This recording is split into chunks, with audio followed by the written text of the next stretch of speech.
Hi everyone! In this video I will give you a quick overview as well as some useful tips on how to create a portrait with Substance Modeler. For detailed facial anatomy and portraiture courses, I recommend Dmitry Alepe's course on CGMA and Laura Gallagher's courses on Outgang. There are also many courses worth checking out on Gnomon Workshop, ArtStation, Flipped Normals and YouTube. In this example, we'll start with the skull. Use the clay tool with the sphere primitive to stamp a sphere. Drag the top handle to elongate it and the side handles to squash it. This will be the base for your skull. Right-click and turn Symmetry on. Then use the Build-Up tool in Subtract mode to mark the proportions of the face. You want to separate the sphere into approximately 3 equal parts and a small bit at the top. Start to roughly place the features of the face. Hold the Ctrl key and drag left or right to make the brush smaller or larger. This works on all of the tools. Now use the Add mode of the Build-Up tool to start defining the features. Use the Smooth tool by holding Shift while painting to smooth out surfaces, soften features and blend together areas. Use the Warp tool in Surface Placement mode to push areas of the skull around to adjust the proportions of the features. Continue to use the Warp, Build-Up and Smooth tools to refine the shape of the skull. Let's now separate the jaw. Using the Select tool, press Ctrl D on the keyboard to duplicate the skull. Press Ctrl H to hide one of the copies. On the visible copy, use the Erase tool with the cube primitive in Gizmo Placement mode. Position and drag it around like this while holding space to delete the mandible. Use the Smooth tool to smooth out the cut.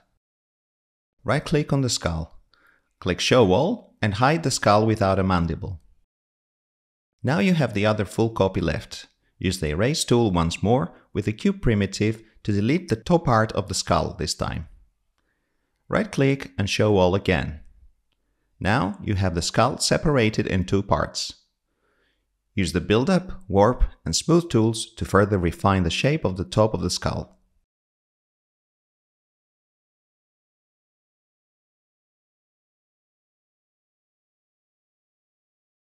Now hide the cranium and unhide the mandible.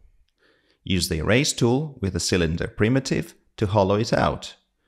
Use Warp, Build-Up and Smooth to refine the shape and soften the edges. With both shapes visible, use the Select tool to click in the background and scope out to all objects. Then click on the object you want to work on. Continue to refine the shape using the Build-Up, Warp and Smooth tools. Notice that the resolution I'm working with at this point is still pretty low. Use the Clay tool with an ovoid primitive to start creating the teeth. Resize the ovoid and turn Mirror Repetition on. Now start placing the teeth using the Select gizmo to move and resize them, starting at the front of the mouth and going backwards. Press Space to stamp the first pair, click the New Layer button, then reposition, scale and stamp the second pair. Create another layer, then reposition, scale and stamp the next pair, and so on. Once you've placed all of the teeth, select each one with the Select tool to scope in, then use the Build-Up tool to shape it. Continue to refine the skull using the Build-Up, Warp and Smooth tools.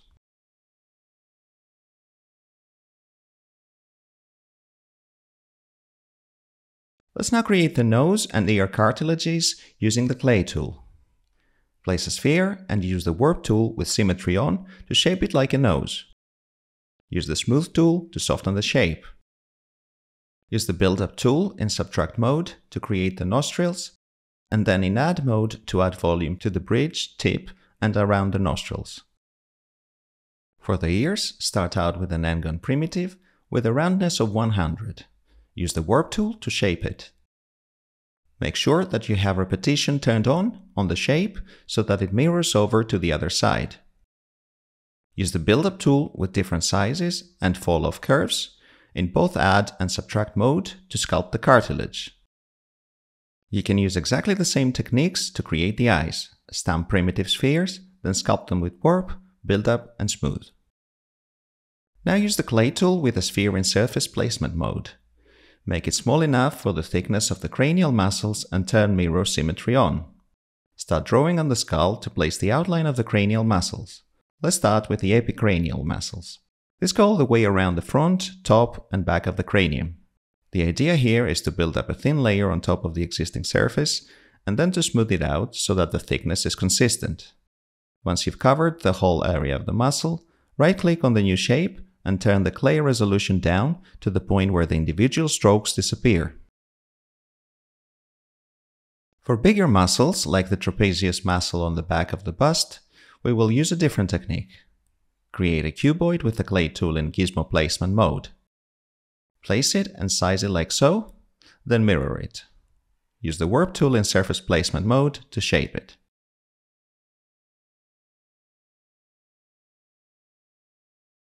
Once all muscles are in place, go over them with the square build-up tool to create some texture and directionality for the fibers of the muscles.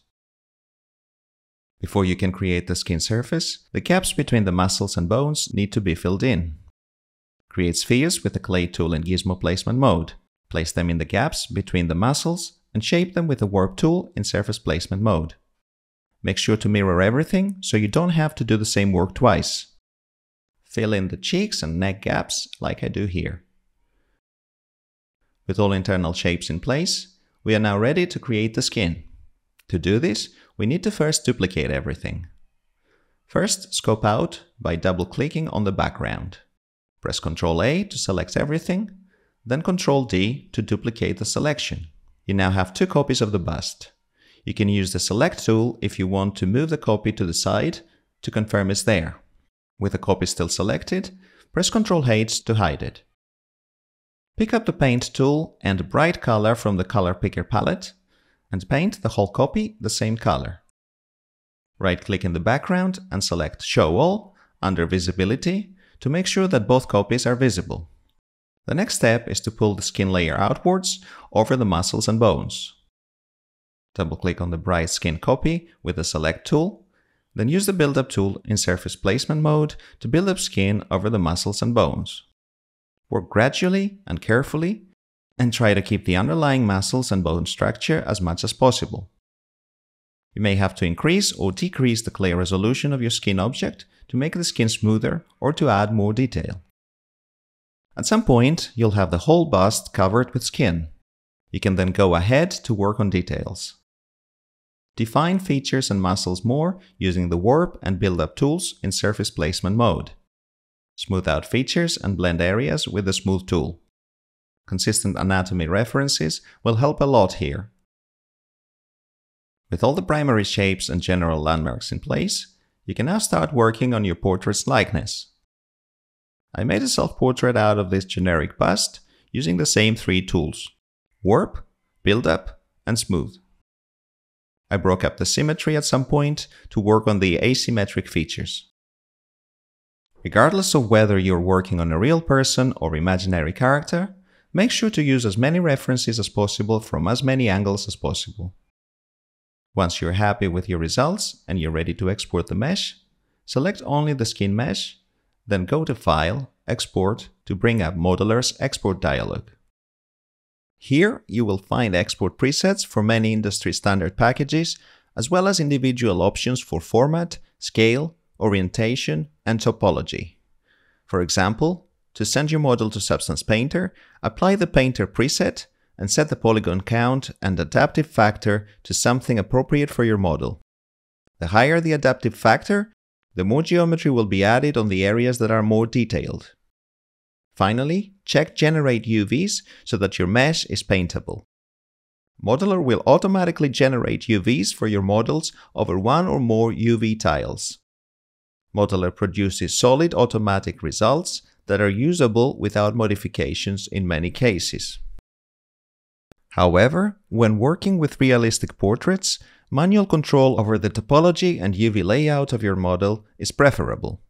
I will cover this scenario in my next video, so stay tuned. Thanks for watching.